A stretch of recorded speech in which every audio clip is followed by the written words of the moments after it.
Hello everyone, welcome to Shri Krishna Maths Academy. In this video, we are going to do modern algebra questions of TIFR 2020, 19 and 18. The first question is, let m and n be the positive integers, then the GCD of polynomials x to the power m minus 1 and x to the power n minus 1 in the ring Cx equals. हमें क्या बोल रहा है वो m और n तो positive integers हैं और हमें इन दोनों पॉलिनोमियल्स की GCD बतानी है कि क्या आएगी. तो इस क्वेश्चन में हम ऑप्शंस को इजीली डिस्कार्ड कर सकते हैं. जैसे मैंने सबसे पहले m को 2 कंसिडर कर लिया, n को 4 कंसिडर कर लिया, तो हमारे पास पॉलिनोमियल्स क्या बने x स्क्वायर माइनस 1 और दूसरा पॉलिनोमियल क्या बना x4 माइनस 1 और इन दोनों की GCD हमारे पास क्या आएगी x स्क्वायर माइनस 1. ओके, तो यहाँ से बी ऑप्शन ईजिली फेल हो जाएगा. वो कह रहा है इनकी GCD हमेशा x माइनस 1 ही आएगी. नेक्स्ट में हम ऐसे कंसिडर कर सकते हैं m को 3 ले लेते हैं, n को 4, तो हमारे पास क्या बना x cube minus 1 first polynomial और सेकंड पोलिनोमियल क्या बना x4 माइनस 1. तो इसकी GCD क्या आएगी हमारे पास x माइनस 1. ओके, तो यहाँ से ये कह रहा है मिनिमम ऑफ एम एन होगा. मिनिमम ऑफ एम एन तो हमारे पास क्या बनेगा 3, बट यहाँ से हमारे पास क्या बन रही है पावर 1 आ रही है, तो यहाँ से बी फेल हो गया. और इसकी दोनों केस में हमारे पास दोनों की इसकी GCD भी हमारे पास 2 आएगी, इसकी GCD 1 आएगी. तो इसका आंसर क्या बना ऑप्शन सी. डी कह रहा है नन ऑफ दिस. ओके, तो इसे आप एज अ फॉर्मूला भी याद रख सकते हो कि इस टाइप के हमारे पास दो पॉलिनोमियल्स हों और एम एन एन क्या है पॉजिटिव इंटीजर्स, तो इनका हमारे पास GCD क्या जाती है x to the power GCD of m n minus 1. Okay, next question is let A4 denotes the group of even permutations of 1 2 3 4. Even permutations का ग्रुप है on the set 1 2 3 4. Consider the following statements. First statement क्या कह रही है, there exists a surjective group homomorphism A4 to Z4. there exists a surjective group homomorphism from A4 to Z3. हमें बताना है कि A4 से Z4 में या A4 से Z3 में किस केस में हमारे पास सर्जेक्टिव ग्रुप होमोमॉर्फिज्म एग्जिस्ट करता है. तो अब हमें पता है ये हमारे पास मैपिंग डिफाइन है. फर्स्ट ले रही हूँ मैं phi A4 to Z4. Okay, अब हमें पता होता है theorem by fundamental theorem of group homomorphism. Fundamental theorem of group homomorphism क्या कहती है हमें, A4 by kernel phi is isomorphic to phi of A4. Okay, और ये जो कर्नल फाई होता है ये A4 का क्या होता है नॉर्मल सब ग्रुप होता है हमारे पास. तो अगर ये इसका नॉर्मल सब ग्रुप है तो कर्नल फाई की क्या क्या पॉसिबिलिटीज़ है हमारे पास, एक या तो ई आइडेंटिटी होगा या K4 होगा या A4 होगा. ये तीन ही पॉसिबिलिटीज़ हैं कर्नल फाई की. अब वो कह रहा है कैसा होमोमॉर्फिज्म चाहिए हमें सर्जेक्टिव. तो अगर हमें सर्जेक्टिव होमोमॉर्फिज्म चाहिए यानी कि ऑन टू मैप, तो अगर हमें ऑन टू मैप चाहिए तो ऑन टू मैप के लिए क्या होगा हमारे पास फाई ऑफ A4 किसके इक्वल आना चाहिए मेरे पास Z4 के फर्स्ट मैप के लिए, और सेकंड मैप के लिए फाई ऑफ A4 किसके इक्वल आना चाहिए Z3 के. तो अब हम ये चेक करते हैं क्या बनेगा. फर्स्ट केस ले रही हूँ मैं A4 by identity. A4 by identity तो आइसोमॉर्फिक किसके होगा A4 के ही, यानी फाई ऑफ A4 जो वो A4 आ गया, ना ही Z4 के इक्वल आया ना ही Z3 के. ऐसी A4 बाय सेकंड पॉसिबिलिटी ले रही हूँ K4. अब हमें पता है A4 बाय K4 आइसोमॉर्फिक किसके होता है Z3 के. इट मीन्स हमारे पास फाई ऑफ A4 किसके इक्वल आ गया Z3 के, या किसके आइसोमॉर्फिक आ गया Z3 के. तो अगर हम ये वाली मैप डिफाइन करें तो यहाँ से ये बन जाएगा Z4 के इक्वल ये नहीं आया. नेक्स्ट देखते हैं A4 बाय A4, ये आइसोमॉर्फिक किसके होगा आइडेंटिटी के. ठीक है, तो ना ही ये Z4 के आइसोमॉर्फिक है ना ही Z3 के. तो हमें सेकंड केस में किसके इक्वल मिला है फाई ऑफ A4 हमारा किसके आइसोमॉर्फिक आ गया Z3 के. और यही अगर मैं सेकंड में आपसे देखूं तो मेरे पास हमें क्या चाहिए था कोडोमेन में Z3 ही चाहिए था. इट मीन्स ये मैप जो है मेरे पास कैसा हो गया ऑन टू हो गया. किस केस के लिए सेकेंड वाले केस के लिए A4 टू Z3. तो A4 टू Z3 तो हमें सर्जेक्टिव ग्रुप होमोमॉर्फिज्म मिल जाएगा, बट A4 टू Z4 हमें कोई भी सर्जेक्टिव ग्रुप होमोमॉर्फिज्म नहीं मिल रहा है. तो फर्स्ट हमारा फॉल्स हो गया, सेकंड हमारा ट्रू हो गया. Second is true and first is false, तो इसका ऑप्शन बी करेक्ट हो गया. नेक्स्ट क्वेश्चन इज, ये क्वेश्चन हमारे पास ट्रू फॉल्स का है. ट्रू फॉल्स बताना है हमें इसमें. There exist an integer and greater than 3 such that group of units of the ring Z by 2 and Z is cyclic. अब हमें पता है Z by 2 and Z isomorphic किसके होता है Z2n के. ओके, तो हमें बताना है कि ऐसा कोई इंटीजर एग्जिस्ट करेगा कि इसका जो ग्रुप ऑफ यूनिट्स होगा वो कैसा होगा साइक्लिक होगा। ओके, अब हमें प्रॉपर्टी पता है group of units of Zn क्या होता है हमारे पास, UN होता है। ओके, तो अब हमें यानी कि इसका ग्रुप ऑफ यूनिट्स क्या हो जाएगा हमारे पास, U2N। तो हमें बताना है कि n greater than equal to 3 के लिए, जब n की value greater than equal to 3 होगी तो ये ग्रुप कैसा होगा, साइक्लिक। अब हम इसमें एक रिजल्ट यूज़ करेंगे, ये रिजल्ट याद रख सकते हैं आप, बहुत ज़्यादा यूज़ होता है। UN इज साइक्लिक, जो ये हमारे पास UN ग्रुप होता है ये साइक्लिक होता है for n is equals to, n की किन वैल्यूज़ के लिए साइक्लिक होता है, 2, 4, p to the power e, 2 into p to the power e, इस टाइप की कोई वैल्यूज़ हों और यहाँ पे हमारे पास e क्या है, greater than equal to 1 and p is odd prime. Okay, इस टाइप की वैल्यूज़ के लिए हमारे पास UN साइक्लिक बनता है। Second, UN is not cyclic. Not cyclic कब होता है, for n is equal to 2 to the power e, यहाँ पे e जो है मेरे पास ग्रेटर देन इक्वल टू 3 है, 2 to the power e, p to the power f, इस टाइप से e जो है वो ग्रेटर देन इक्वल टू 2 है and f is greater than equal to 1। And third value हो जाएगी n is divisible by 2 distinct odd primes.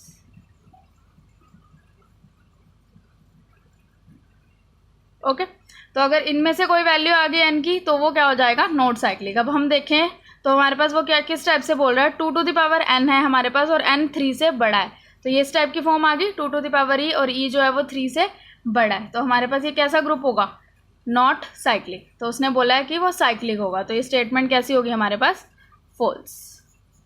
Okay, next question, let G be a finite group and P is a P Sylow subgroup of G where P is a prime number, then for any subgroup H of G, H intersection P is a P silo subgroup of H। Okay, अब ये कह रहा है G कोई भी finite group है। अब इसमें मैं एग्जांपल ले रही हूँ, G को मैंने ले लिया Z6 और P हमने क्या लेना उसका कोई P Sylow subgroup of G, और P मैंने इसका क्या ले लिया 2 साइलो सब ग्रुप यानी जनरेटेड बाय 2। ओके, और कोई भी सब ग्रुप लेना है H ऑफ G, और H मैंने क्या कर लिया, इसका कंसिडर कर लिया सब ग्रुप जो 3 से जनरेटेड है। ओके, तो H इंटरसेक्शन P क्या आएगा मेरे पास, 2 और 3 वालों के इंटरसेक्शन में मेरे पास क्या बनेगा, सिर्फ 0 ही मिलेगा कॉमन हमें, ठीक है। और वो कह रहा है कि H इंटरसेक्शन P कैसा होगा, P साइलो सब ग्रुप, और ये कोई P साइलो सब ग्रुप नहीं है, नॉट अ P SSG। तो हमारे पास ये स्टेटमेंट भी कैसी होगी, फॉल्स। ओके, तो इसका आंसर ये क्या है हमारे पास, false. Fifth, let G be an abelian group with identity element E if G belongs to G such that G is equal to identity or G has an infinite order is a subgroup of G, then either all elements of G by E have infinite order or all elements of G have finite order। ये हमारे पास theorem होती है, direct आप check कर सकते हैं, ये हमेशा रिजल्ट हमारे पास ट्रू जाता है, आप इसे याद भी रख सकते हैं। Next question is every non commutative ring has at least 10 elements, कि हर नॉन कम्यूटेटिव रिंग के पास एटलीस्ट 10 एलिमेंट्स होते हैं। इसमें हम एक रिजल्ट यूज़ करेंगे, एवरी नॉन कम्यूटेटिव रिंग, अब एटलीस्ट 10 नहीं होते, हैज़ एटलीस्ट 4 एलिमेंट्स। 4 एलिमेंट्स तो होंगे ही होंगे उसमें, ठीक है। जैसे हम इसका एग्जांपल दे सकते हैं इस टाइप से, AB 0 0 और AB हमने कहाँ से लेने हैं, Z2 से, ठीक है। तो ये एक नॉन कम्यूटेटिव रिंग है और इसके पास क्या है, 4 एलिमेंट्स है, ठीक है। और ये कह रहा है कि कम से कम 10 तो होनी चाहिए, इससे फेल हो जाएगा, तो ये स्टेटमेंट कैसी होगी हमारे पास, फॉल्स। ओके, नेक्स्ट अब हम करेंगे 2019 के questions. First question is the only idempotent in the ring Z51 are 0 and 1। अब Z51 में हमने क्या देखने हैं, आइडम्पोर्टेंट कितने होते हैं। अब हमें पता है अगर हमें Zn में नंबर ऑफ आइडम्पोर्टेंट्स देखने हैं तो उसका फॉर्मूला होता है 2⁻D। D क्या होते हैं, number of distinct prime divisor of n। n के जितने भी प्राइम डिवाइजर्स है 2 की पावर में हम कर दे उतने हमारे पास क्या बनते हैं, नंबर ऑफ आइडम्पोर्टेंट्स बनते हैं। अब इसके अकॉर्डिंग क्या कह रहा है, हमें 2 ही आइडम्पोर्टेंट मिलेंगे। अब हम देखें तो 51 को मैं कैसे लिख सकती हूँ, 3 × 17, तो इसके 2 प्राइम फैक्टर्स हो गए, यानी D की वैल्यू मेरे पास क्या आ गई 2, तो 2 टू द पावर D क्या बनेगा 4, यानी कि Z51 के पास कितने हमारे पास आइडम्पोर्टेंट एलिमेंट्स होंगे, 4 एलिमेंट्स, और ये कह रहा है 2 है, तो ये स्टेटमेंट यहाँ से हम सीधा कह सकते हैं फॉल्स होगी। अब हमें देखने की ज़रूरत नहीं है 51 में, क्योंकि 50 एलिमेंट्स हैं तो हमें सारा 51 एलिमेंट्स है तो हमें सारा देखने की ज़रूरत नहीं है। अगर आपको ये फॉर्मूला पता हो तो आप इजीली इससे फॉल्स कर सकते हो। So next question is there exist injective ring homomorphism from the product ring R cross R into CR where CR denotes the ring of all continuous functions from R to R under point-wise addition and multiplication। वो कह रहा है R cross R से CR तक मुझे एक injective ring homomorphism हमेशा मिलेगा। ओके, इसके लिए हम एक रिजल्ट यूज़ कर रहे हैं। रिजल्ट क्या कहता है हमें, late R and S be the rings such that R has non trivial idempotent. ये R के पास क्या होंगे, non trivial idempotent. Non trivial का मतलब है 0 और 1 को छोड़ के और भी इसके पास आइडम्पोटेंट होंगे। And S does not have any non trivial idempotent, और S के पास कोई नॉन ट्रिवियल आइडम्पोटेंट नहीं होने चाहिए, यानी S के पास सिर्फ 0 और 1 ही आइडम्पोटेंट एलिमेंट्स होंगे। Then any homomorphism phi R to S is not injective. तो ये होमोमॉर्फिज्म कभी भी इंजेक्टिव नहीं बनती है। अब हमारे पास जो मैपिंग डिफाइन है फाई, वो हमारे पास कहाँ से डिफाइन है, R क्रॉस R से हमारे पास CR पे। ओके, अब R क्रॉस R इस टाइप की जो हमारे पास प्रोडक्ट रिंग होगी, इसके पास हमें नॉन ट्रिवियल आइडम्पोटेंट्स मिल जाएंगे। जैसे हम यही देख लें, जैसे Z क्रॉस Z ही ले लें तो इसके पास 1 0 0 1 इस टाइप के ये वाले एलिमेंट भी कैसे होते हैं, आइडम्पोटेंट होते हैं। तो नॉन ट्रिवियल आइडम्पोटेंट इसमें हमें मिल जाएंगे, यानी इस वाले रिंग के पास तो क्या है, नॉन ट्रिवियल आइडम्पोटेंट। और जो ये CR होती है, जो हमारे पास CR रिंग होती है, जो ये रिंग है हमारे पास किसकी है, कॉन्टीन्यूस फंक्शन की। ये जो CR रिंग होती है इसके पास 2 ही आइडियल्स होते हैं हमारे पास, 0 और 1।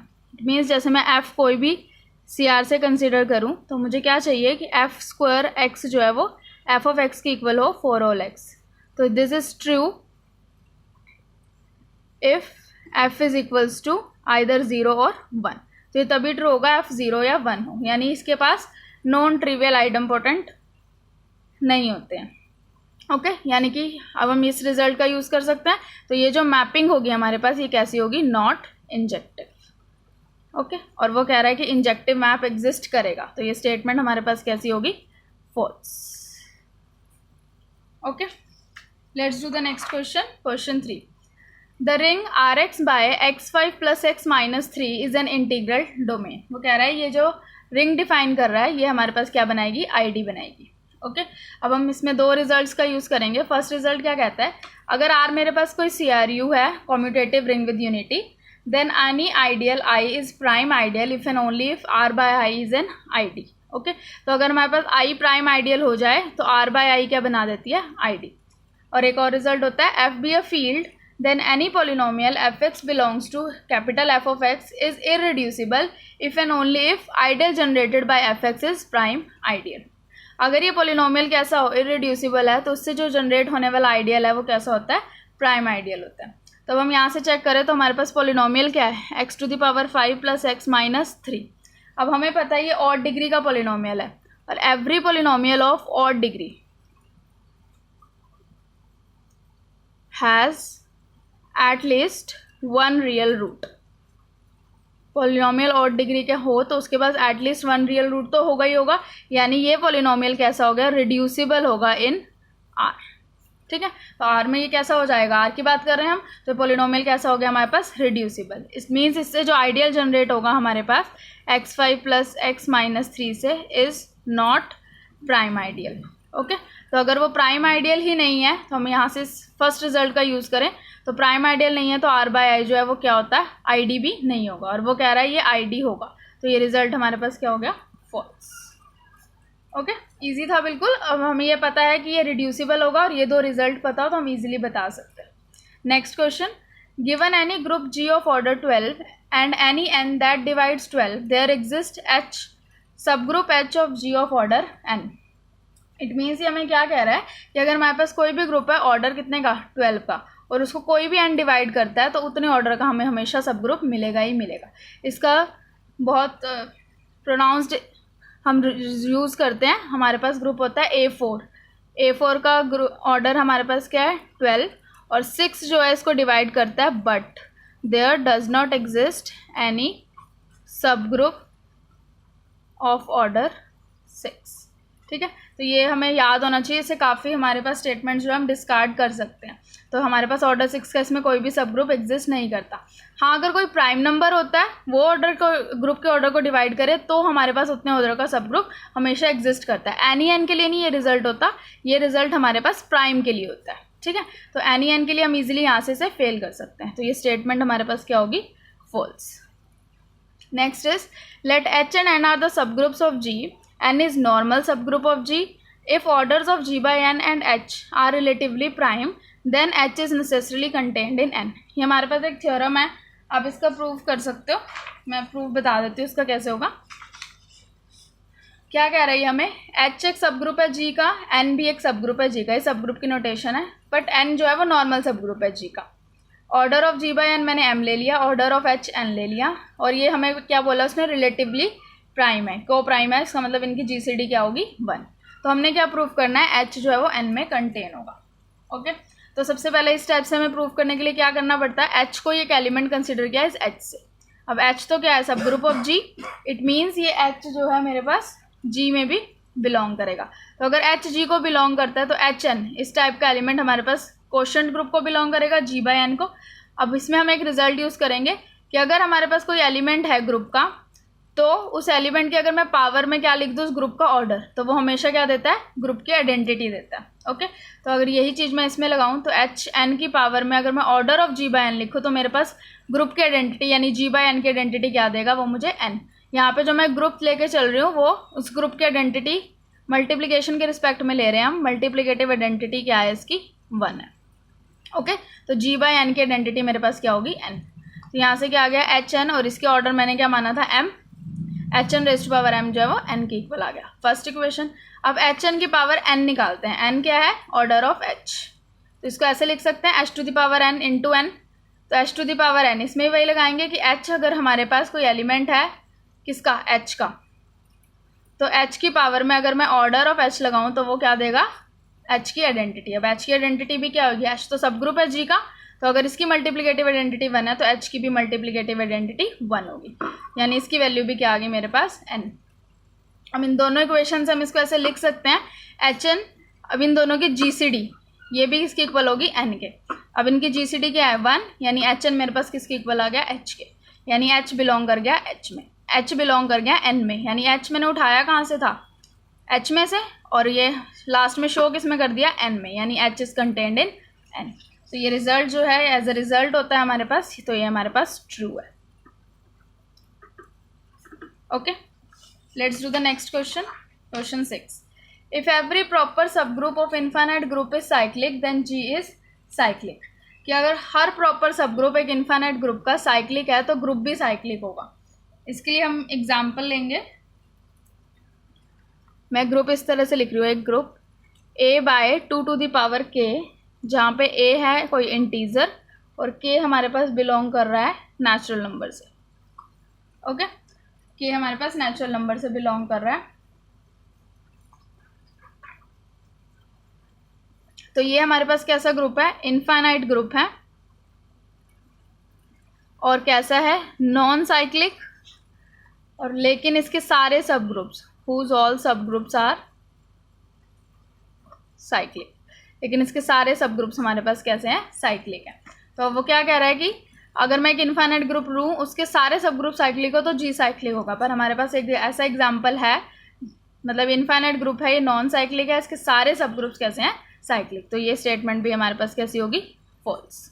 ओके, अगर हमारे पास ग्रुप साइक्लिक हो तो उसके सारे प्रॉपर सब ग्रुप साइक्लिक होते हैं, बट हम कन्वर्स नहीं कह सकते। अब हम करेंगे TIFR 2018 के क्वेश्चंस। फर्स्ट ट्रू फॉल्स ये है, let G and H are finite groups then any subgroup G cross H is equals to A cross B for some subgroup A of G and B of H। Okay, यानी ये कह रहा है कि G cross H जो है वो पूरा का पूरा A क्रॉस B के ही इक्वल आ जाएगा हमारे पास। तब हम इसमें देखें, एग्जाम्पल ले रही हूँ मैं इसमें, G को मैंने कंसिडर करा Z4 और H को मैंने कंसिडर करा है Z6। ओके, अब इसका कोई सब ग्रुप और इसका कोई सब ग्रुप, A मैंने क्या ले लिया, इसका कोई सब ग्रुप जनरेटेड बाय 2 और B इसका कोई सब ग्रुप ले लिया जनरेटेड बाय 3। ओके, तो A क्रॉस B क्या बनेगा मेरे पास, दिस यानी मैं इसको अगर एलिमेंट फॉर्म में लिखूँ तो क्या लिखूँगी 2 0 और इसको क्या लिखूँगी 3 0।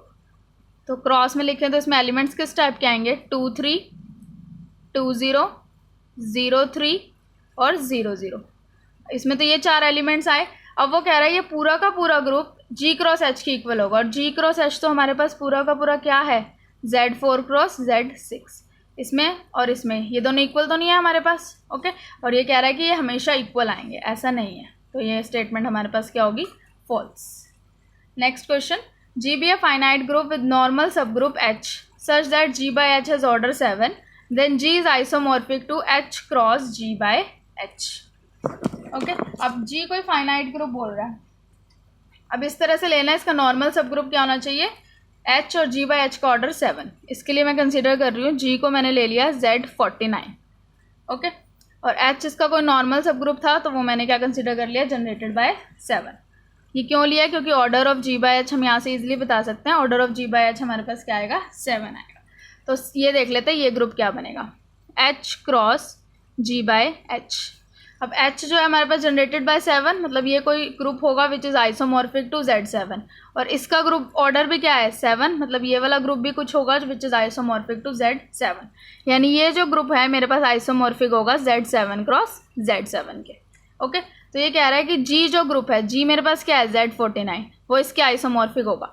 अब आप इजीली देख सकते हो ये जो Z49 ग्रुप है ये तो हमारे पास कैसा होगा साइक्लिक होगा, बट ये वाला ग्रुप हमारे पास कैसा है नॉट साइक्लिक। तो एक साइक्लिक ग्रुप नॉट साइक्लिक के तो कभी आइसोमॉर्फिक नहीं हो सकता, मतलब ये आइसोमॉर्फिज्म एग्जिस्ट नहीं करेगा, तो ये स्टेटमेंट क्या होगी हमारे पास false, okay. Next question, the multiplicative group F7 is isomorphic to a subgroup of multiplicative group F31, okay. ये कह रहा है मल्टीप्लिकेटिव ग्रुप ऑफ F7, ये मल्टीप्लाई का साइन दिया है just because it is group with respect to multiplication. अब हमें पता है ये हमारे पास कोई एक फील्ड ही दे रहा है, multiplicative group of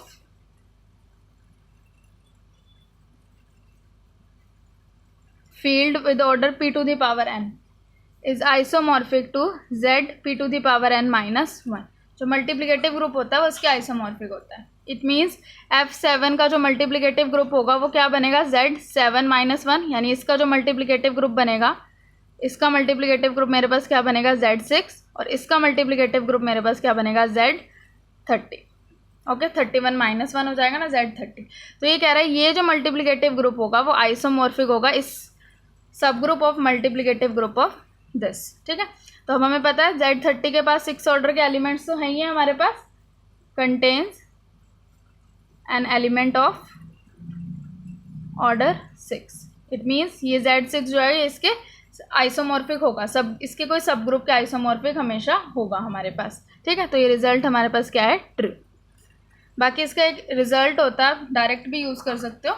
रिजल्ट क्या होता है हमारे पास, अगर मेरे पास कोई FP है multiplicative group this with respect to multiplication is isomorphic to subgroup of FQ with respect to multiplication, same वही if and only if P minus 1 divides Q minus 1। अब ये भी रिजल्ट यूज़ कर सकते हो। अब इसमें हमारे पास क्या था यहाँ पे 7 और 31 था, तो यहाँ से हम यूज़ करें तो 7 माइनस 1 6 डिवाइड्स 31 माइनस 1 30, तो डिवाइड कर रहा है, इट मीन्स ये इसके आइसोमॉर्फिक होगा हमेशा। तो ये रिजल्ट हमारे पास क्या है true, okay. Fourth question, accountable group can have only countably many distinct सब ग्रुप्स। अब इसके लिए आपको थ्योरम याद हो तो हमारे पास थ्योरम होती है, a countable group can have uncountably many distinct सब ग्रुप्स,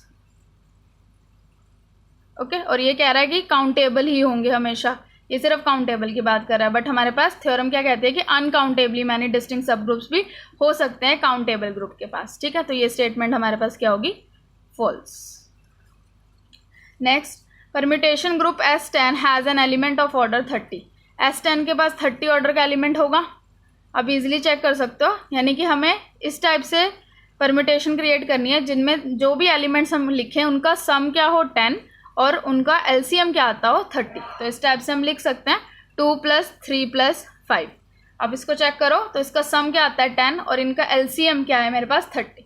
तो हाँ, यानी कि इस टाइप का जो एलिमेंट होगा वो S10 के पास है, जिसका ऑर्डर क्या है 30। तो ये रिजल्ट क्या हो गया मेरे पास, ट्रू।